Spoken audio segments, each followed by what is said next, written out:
नमस्कार, स्वागत है आपका। आपके साथ मैं दीपेश बरकले। कोरोना काल में संविदा स्वास्थ्य कर्मचारियों ने अपनी लंबित मांगों को पूरा करने के लिए हड़ताल शुरू कर दी है। आज दूसरे दिन भोपाल में जेपी अस्पताल में थाली और शंख बजाकर प्रदर्शन किया और नियमितीकरण और हटाए गए कर्मचारियों को वापस ड्यूटी पर रखने की मांग की। वहीं उज्जैन में अस्पताल के सामने प्रदर्शन भी किया गया।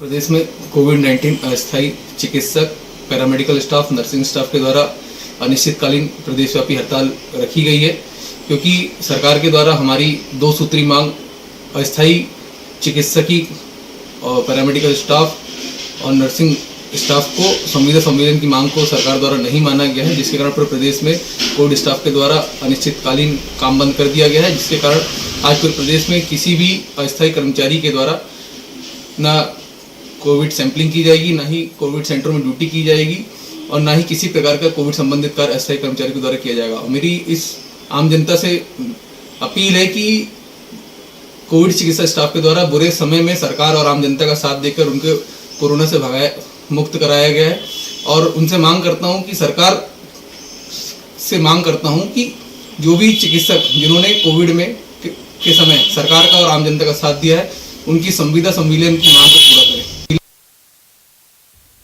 वहीं संविदा स्वास्थ्य कर्मियों के हड़ताल पर चिकित्सा शिक्षा मंत्री विश्वास सारंग ने कहा कि महामारी के कष्ट भरे समय में किसी को भी हड़ताल नहीं करना चाहिए। बातचीत के जरिए समस्या का हल किया जा सकता है। तो वहीं इस हड़ताल को पूर्व मुख्यमंत्री कमलनाथ ने अपना समर्थन दिया है। कमलनाथ ने ट्वीट कर लिखा कि प्रदेश में कोरोना महामारी के दौरान सेवा में लिए गए अस्थायी मेडिकल कर्मचारी, पैरामेडिकल स्टाफ और नर्सिंग स्टाफ प्रदेश में अनिश्चितकालीन हड़ताल पर चले गए हैं। कोरोना महामारी के दौरान जब आमजन और सरकार को इन चिकित्सा कर्मियों की सर्वाधिक आवश्यकता थी, तब इन कर्मियों ने अपनी जान को जोखिम में डालकर आम जनता की सेवा की।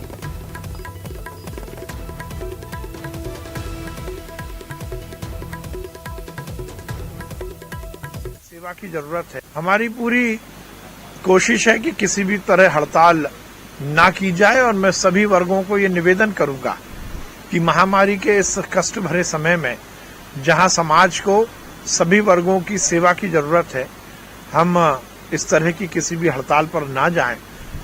हमारी सरकार हर समय संवेदनशील सरकार है, संवाद स्थापित करने वाली सरकार है। बातचीत कर हर विषय को हम समाप्त कर सकते हैं। हमें ये सुनिश्चित करना चाहिए कि हम किसी भी तरह हड़ताल पर ना जाएं। तो सुना, अब वहीं आपको ट्वीट दिखा देते हैं। कमलनाथ ने ट्वीट कर लिखा कि प्रदेश में कोरोना महामारी के दौरान सेवा में लिए गए अस्थायी पैरामेडिकल कर्मचारी, पैरामेडिकल स्टाफ और नर्सिंग स्टाफ प्रदेश में अनिश्चितकालीन हड़ताल पर चले गए हैं। कोरोना महामारी के दौरान जब आमजन और सरकार को इन चिकित्सा कर्मियों की सर्वाधिक आवश्यकता थी, तब इन कर्मियों ने अपनी जान को जोखिम में डालकर आम जनता की और प्रदेश की भरपूर सेवा की है। इन कोरोना योद्धाओं ने फील्ड में रहकर 1 साल तक प्रदेश में कोरोना सैंपलिंग के काम किए हैं। कोविड केयर सेंटर में ड्यूटी से लेकर महामारी के नियंत्रण के लिए अनेक काम किए हैं। ऐसे कोरोना योद्धाओं को सरकार को प्रोत्साहित किया जाना चाहिए। सरकार से मांग करता हूं कि इनकी सेवाओं को देखते हुए नीति निर्धारित की जाए और इन अस्थायी कोविड-19 योद्धाओं का संविदा संवर्ग में संविलीन किया जाए।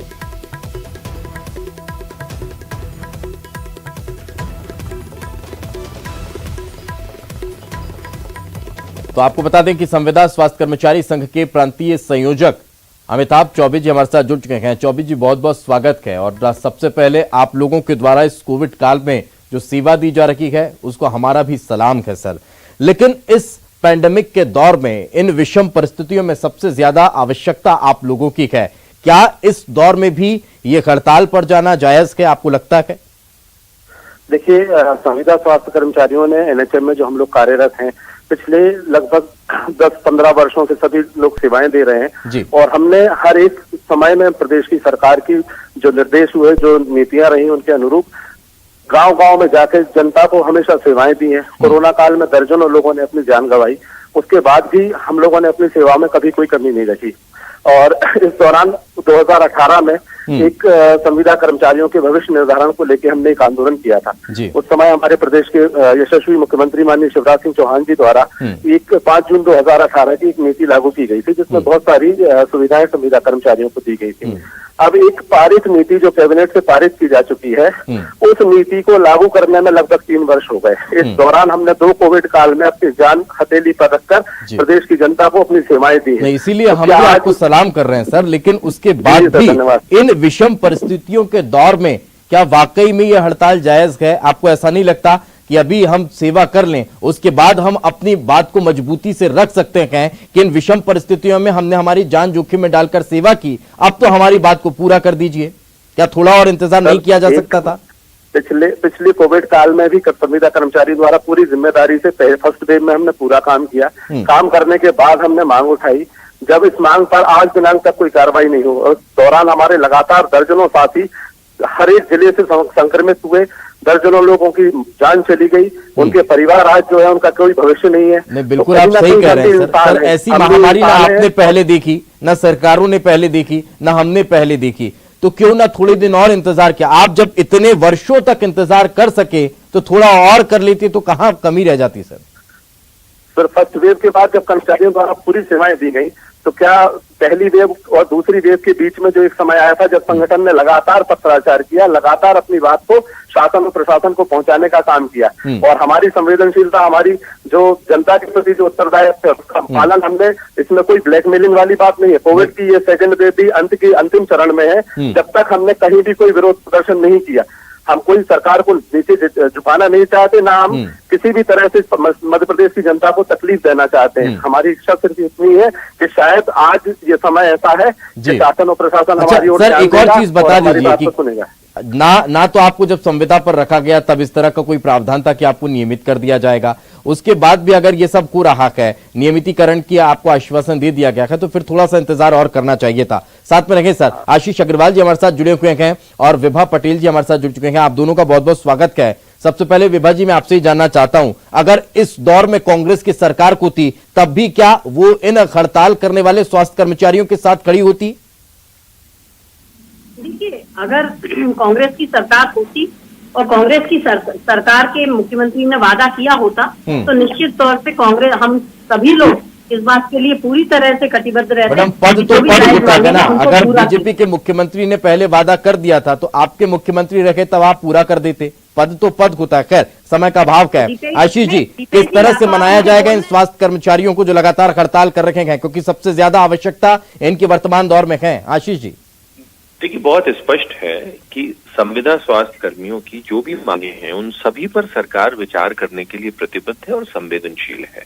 परंतु क्या यह समय है, इस समय जब हर व्यक्ति अपने काम को छोड़ के सिर्फ और सिर्फ सेवा में लगा हुआ है? अगर इस समय वही अगर एक अमला जो इसमें अग्रणी भूमिका निभा रहा है वो काम छोड़कर अगर मांग को लेके अगर हड़ताल करने लगेगा तो सर विभागीय प्रमुख क्या इनको आश्वस्त नहीं कर सकते? अगर आश्वस्त कर दिया जाए कि महामारी खत्म होते ही आपको कर दिया जाएगा, आपकी मांगों पर विचार कर लिया जाएगा, तो शायद ये स्थिति नहीं बनती। खैर, समय का अभाव था सर, बहुत बहुत शुक्रिया आप दोनों का हमारे साथ चर्चा में जुड़ने के लिए। स्वास्थ्य कर्मचारी भी हमारे साथ जुड़े थे, आपका भी बहुत बहुत शुक्रिया। आगे बढ़ते हैं और अब अगली खबर का जिक्र करते हैं। आरएसएस के प्रचार प्रमुख सुनील आंबेकर ने कहा कि कोरोना की दूसरी लहर में भी आरएसएस कार्यकर्ताओं ने बढ़ चढ़कर हिस्सा लिया है। उन्होंने कहा कि इस बार की प्राथमिकताएं अलग थी, जैसे ऑक्सीजन और बेड की व्यवस्था करवाना। उन्होंने कहा कि आरएसएस के कार्यकर्ता जमीन पर काम में लगे हुए हैं, वैक्सीनेशन के लिए भी स्वयंसेवक जागरूकता फैलाने में लगे हुए हैं। टूल किट के मुद्दे पर सुनील आंबेकर ने कहा कि यह देश को बदनाम करने की साजिश है। उन्होंने कहा कि राजनीति करना अपनी जगह है, लेकिन अभी आप सबको मिलकर कोरोना से मुकाबला करना चाहिए। सुनील आंबेकर ने यह भी कहा और लोगों से वैक्सीन लगवाने को लेकर अपील भी की है। पिछली बार की तुलना में इस बार कोरोना की लहर काफी खतरनाक स्तर पर पहुंच गई है। पिछली बार की तुलना में जहां आरएसएस काफी तेजी से काम करता हुआ दिखाई दिया, वहीं इस बार आरोप लग रहे हैं कि आरएसएस के स्वयंसेवक दिखाई नहीं दे रहे। इस पर बातचीत करने के लिए हमारे साथ मौजूद हैं संघ के अखिल भारतीय प्रचार प्रमुख सुनील आंबेकर जी। सुनील जी, पिछली बार जब लहर आई थी तो स्वयं सेवक सड़कों पर दिखाई दे रहे थे, भोजन बांटते हुए, काढ़ा देते हुए, मेडिसिन देते हुए, लोगों को घर पहुंचाते हुए। लेकिन इस बार की जो लहर है पिछली बार से ज्यादा खतरनाक है, लोगों की ज्यादा जानें गई हैं, बड़ी संख्या में इफेक्टिव हुए लोग, लेकिन संघ जो पिछली बार की तुलना में देखें तो इस बार नहीं कहीं दिखाई दे रहा। ऐसा नहीं, संघ तो हमेशा पहली लहर में जैसा काम किया वैसा ही काम इस लहर में भी कर रहा है। इस बार की आवश्यकताएं कुछ अलग थी, जिसमें ऑक्सीजन है, हॉस्पिटल ओरिएंटेड आवश्यकताएं ज़्यादा थी और इसलिए वो काम का तरीका अलग था। सरकारी अस्पतालों में लोगों को सहायता करने का काम किया और ऑक्सीजन ये महत्वपूर्ण था, इसलिए आइसोलेशन सेंटर ऑक्सीजन की व्यवस्था होने के बाद शुरू किए हैं। अभी लगभग 3,1838 स्थानों पर हेल्पलाइन चल रही है। लगभग 700 से ज़्यादा स्थानों पर कोविड सेंटर्स चलाए जा रहे हैं, जिसमें कई सारे बेड्स हैं और उसमें कई सारे ऑक्सीजन युक्त बेड भी है। तो बहुत सारे कार्यकर्ता लगे हुए हैं। वैक्सीनेशन की जागरूकता के लिए लगभग 8,000 से ज़्यादा स्थानों पर कार्यकर्ता काम कर रहे हैं। तो बहुत सारी ऐसी काम लगातार चल रहे हैं और संघ के स्वयंसेवक बराबरी से। पिछले बार लोग माइग्रेट कर रहे थे तो लोग रास्ते पर थे, भोजन की आवश्यकता ज़्यादा थी। इस समय वो आवश्यकताएं कम है क्योंकि हमने वो व्यवस्थाएं समाज में बनी है, इसलिए वो काम भी चल रहा है। कई लोगों को हेल्पलाइन में जो लोग हैं उनके लिए काम कर रहे हैं, लेकिन मुख्यतः ये काम हो रहा है। यानी कि इस बार सड़कों से अलग हटकर आइसोलेशन सेंटर में, हॉस्पिटल्स में संघ ज्यादा काम कर रहे हैं और यहाँ तक कि अंतिम संस्कार देने के लिए भी कारपोरेशंस के जो लोग हैं उन पर दबाव है, इसलिए उनकी सहायता कर रहे हैं। लगभग मतलब मैं अगर बताऊं आपको तो लगभग 400 से ज्यादा स्थान होंगे कि जहां पर स्वयंसेवक ऐसा कर रहे हैं। 300 से ज्यादा स्थानों पर ऐसी शववाहिका चला रहे हैं, उसकी व्यवस्था की है, एम्बुलेंस की व्यवस्थाएं की है। अभी कोई आंकड़ा है कि कई स्वयं सेवकों के पदाधिकारियों की जानें भी इसमें गई हैं सहायता करते? हाँ, बहुत लोगों की गई है। मतलब ऐसे क्योंकि सेंटर में काम कर रहे थे या कहीं कोई हेल्प करने के लिए जा रहे थे, तो कोरोना तो बहुत लोगों को हुआ, जाने भी गई है जाने। सुनील जी, इस बार जो लहर है वो शहरों से भी निकलकर गांव तक पहुंची है। गांव में भी कई नौजवानों की मौत हुई है, तो क्या उसको लेकर भी संघ कुछ काम कर रहा है? कोई उसकी रणनीति है कि गांव में अब जो फैल गया है आगे और ना फैले? निश्चित रूप से सबसे महत्वपूर्ण है जागरूकता। तो इस दृष्टि से मैंने जैसे कहा कि वैक्सीनेशन की जागरूकता ही लगभग 8,000 स्थानों पर चल रही है कि जो हेजिटेंसी है कि वे वैक्सीन ले कि नहीं ले, तो क्योंकि हमारी फैसिलिटीज़ तो उतनी नहीं हो सकती, इसलिए अगर वैक्सीन प्रोग्राम ठीक हो गया अभी भी, तो उसके लिए हम लोगों ने पूरी जगह जगह पर वॉलंटियर्स की टीम बनाई है। कई संस्थाओं से मिलकर, सामाजिक संस्थाएं स्थानीय जो होती है उनसे मिलकर भी वॉलंटियर्स की टीम बन रही है और जो जाके लोगों को जागरूक कर रही है। और ये हेल्पलाइंस का ग्रामीण क्षेत्र में भी काम हो रहा है, क्योंकि ग्रामीण क्षेत्र से कोई व्यक्ति शहर आ जाता है, तो ऐसे लोगों को कहाँ आना, कहाँ जाना, कहाँ बेड है वो बताना और उनके जो रिश्तेदार शहर में आएंगे उनके लिए भी व्यवस्था करना, ये सारे काम किए जा रहे हैं। और इसके अलावा एक और आरोप ये लग रहा है कि जो कुंभ में इस बार जो भयंकर भीड़ हुई, कुंभ जो कोरोना की वजह से नहीं होना चाहिए, लेकिन इस बार कुंभ का आयोजन किया गया और वहाँ पर जो भीड़ इकट्ठी हुई, जो श्रद्धालु पहुंचे, अब वो वापस अपने गाँव में, शहरों में गए, उनकी वजह से कोरोना फैला। तो संघ का क्या मानना है, क्या सच में कुंभ की वजह से कोरोना फैला है?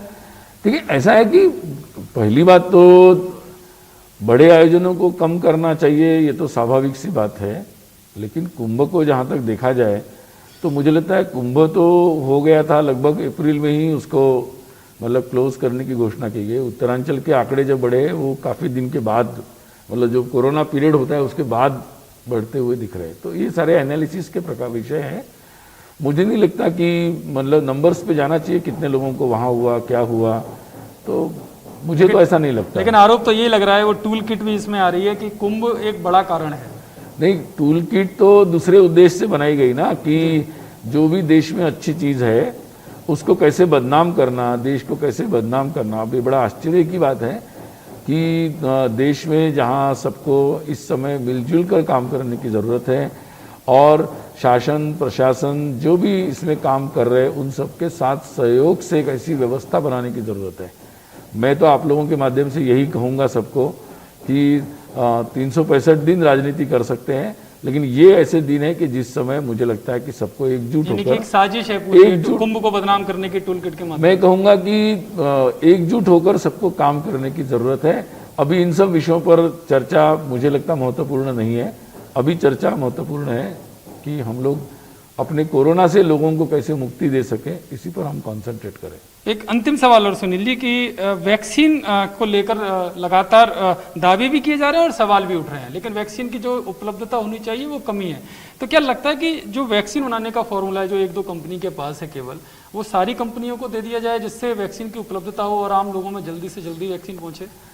मुझे लगता है कि इसमें तो पहली बात तो वैक्सीन की कमी का जो विषय उठा रहा है, वैक्सीन कोई ऐसी चीज नहीं कि जो एक दिन में बना दी जाएगी। वो कोरोना की स्पीड से वैक्सीन नहीं बनाई जा सकती।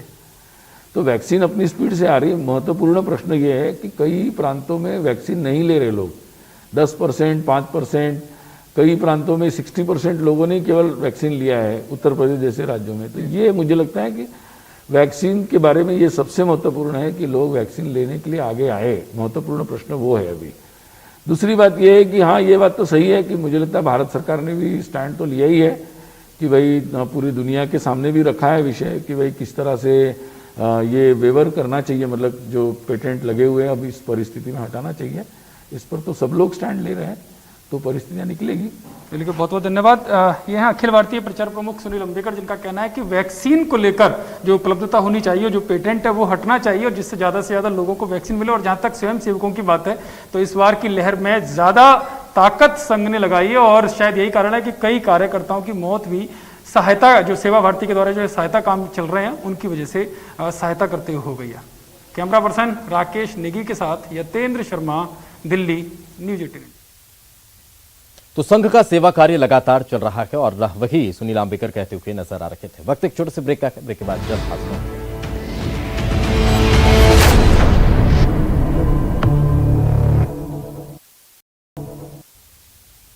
ब्रेक के बाद एक बार फिर आपका स्वागत है। छत्तीसगढ़ की राजनीति में इन दिनों टूल किट के मामले ने प्रदेश का सियासी पारा चढ़ा दिया है।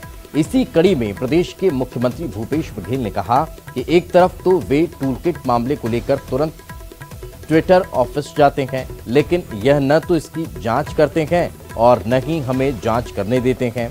हर कोई मानता है यह एक साजिश है और इसका पर्दाफाश होना चाहिए, लेकिन कुछ लोग इसे छिपाने की कोशिश कर रहे हैं, जो बहुत ही दुर्भाग्यपूर्ण है। इसलिए 1000 बार झूठ बोलने से झूठ सच नहीं होता। वहीं पीसीसी आईटी सेल के महासचिव आयुष पांडे ने टूल किट पोस्ट को लेकर ट्विटर से लिखित में शिकायत की थी, जिसके बाद ट्विटर ने इस पोस्ट को मैनिपुलेटेड मीडिया माना है। अब इस पर पूर्व सीएम रमन सिंह ने पलटवार किया है। उन्होंने कहा, यदि ट्विटर के पास पर्याप्त सबूत हैं तो कार्रवाई करने में हिचक क्यों है? नोटिस मिलते ही ट्विटर के अधिकारी गायब क्यों हैं? उन्होंने इस पर राहुल गांधी और भूपेश बघेल से जवाब मांगा है। टूल किट के मामले में स्पष्ट हो गया है, ट्विटर ने कहा, जो उनके तरफ से जो बातें सामने आई है उसे धमकाने के लिए केंद्र सरकार ने उसके कार्यालय भेज दिया है। इसी से स्पष्ट होता है कि केंद्र सरकार बैठे हुए लोग किसी स्तर पे जा रहे हैं। डॉक्टर रमन सिंह जी लगातार और भारतीय जनता पार्टी के लोग जिस ढंग से हो हल्ला कर रहे हैं, उससे एक कहावत के अर्थ होता है, चोर के दाढ़ी में तिनका, चोर मचाए शोर। साबित हो गया है रमन सिंह मूल रूप से आपराधिक प्रवृत्ति के हैं। वे जनता से माफी मांगे।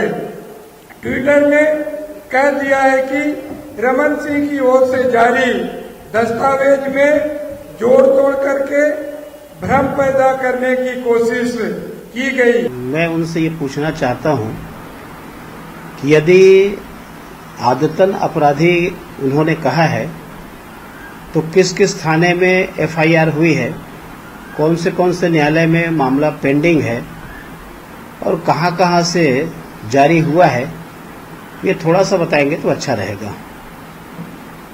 पूरे कांग्रेस घबराई हुई है टूल किट मामले को लेकर के, और जैसा टूल किट का जो कंटेंट है आज कांग्रेस के नेताओं के उनके वर्सन से स्पष्ट दिखाई दे रहा है। और इस वक्त घनश्याम राजू तिवारी जी हमारे साथ जुड़ चुके हैं। सर बहुत बहुत स्वागत आपका।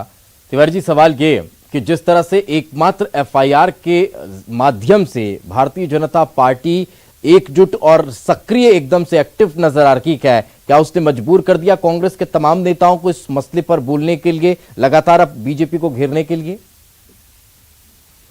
दीपेश जी, दुर्भाग्य इस देश का है कि एक ऐसी सत्ताधारी पार्टी जो सत्ता पर हो, जिनके ऊपर जिम्मेदारी हो, देश के संकट और महामारी के काल में जिनकी लापरवाहियों का भेंट आज देश भोग रहा है, लाखों लोगों की मौतें हो चुकी हैं, तरह तरह के सवाल सत्ताधारी दल के ऊपर है। इन परिस्थितियों में जिस प्रकार से फर्जी दस्तावेज तैयार करके जिस प्रकार की कूट रचना देश में रची जा रही है लोगों का ध्यान भटकाने के लिए, अरे निर्लजता की हद देखिए।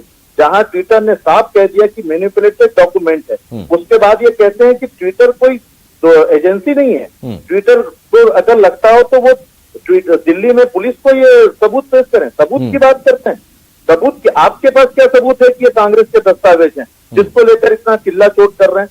प्रदेश में छत्तीसगढ़ के अंदर दीपेश जी, भारतीय जनता पार्टी मुद्दों से जूझ रही थी, मुद्दे तलाश रही थी, जिन्हें प्रदेश में कोई ऐसे मुद्दे नहीं मिल रहे थे। जनहितकारी भूपेश सरकार ने अपने वायदों को लगातार 2.5 वर्षों में पूरा करके आगे बढ़ रही थी। उन्हें लगा ये फर्जी टूल किट एक ऐसा मामला है जिसे लेकर अपनी राजनीति चमकाई जा सकती है, और यही प्रकाश टुकड़ों में, यही काम टुकड़ों में बढ़ती प्रदेश की भारतीय जनता पार्टी ने पिछले 5-7 दिन में किया, जिस पर भी आज कहीं न कहीं ट्विटर ने कह दिया कि ये मैनिपुलेटेड है। अब उसके बाद भी जिस प्रकार की बातें हो रही है तो छत्तीसगढ़ की जनता इन बातों को समझती है। मेरा इसीलिए सवाल था कि सर कहीं हमने ही तो मौका नहीं दे दिया बीजेपी को एकजुट होने का। श्रीचंद सुंदरानी जी हमारे साथ जुड़ चुके हैं, उनसे जवाब ले लेते हैं। सुंदरानी जी, अब तो मैनिपुलेटेड ट्विटर खुद बताने लगा है, फिर भी आप कह रहे हैं कि ये सब होना चाहिए और ये हो रहा था और इस पर अब कांग्रेस राजनीति कर रही है। सुंदरानी जी, देखिए, कांग्रेस पार्टी की सरकार ने एफआईआर दर्ज किया है, जांच होगी, दूध का दूध पानी का पानी होगा। मैनिपुलेटेड क्या है, कांग्रेस मैनिपुलेटेड कर रही है या भारतीय जनता पार्टी मैनिपुलेटेड कर रही है, ये सब बाहर आ जाएगी बात। ये डरने की क्या बात है? क्यों घबराई हुई है कांग्रेस पार्टी? राष्ट्रीय स्तर पर उनकी खिल्ली उड़ रही है। बीजेपी एकजुट हो गई सर इस मसले को लेकर? बीजेपी शुरू से एकजुट है साहब, इस मसले को लेकर ही क्यों एकजुट होगी? हर मामले में हम हमारे कार्यकर्ताओं के साथ, नेताओं के साथ खड़े हैं। जिस पे भी कांग्रेस की सरकार हाथ डालेगी हम उसके साथ खड़े हो जाएंगे। चलिए, बहुत बहुत शुक्रिया आप दोनों का हमारे साथ चर्चा में जुड़ने के लिए। और तमाम तरह की बातें जरूर राजनीतिक गलियारों में चल रही है, लेकिन इसको लेकर जो सियासी लड़ाई है वो छिड़ी हुई नजर आती है। इसी के साथ हमारी इस खास पेशकश में फिलहाल इतना ही। दीजिए इजाजत, नमस्कार।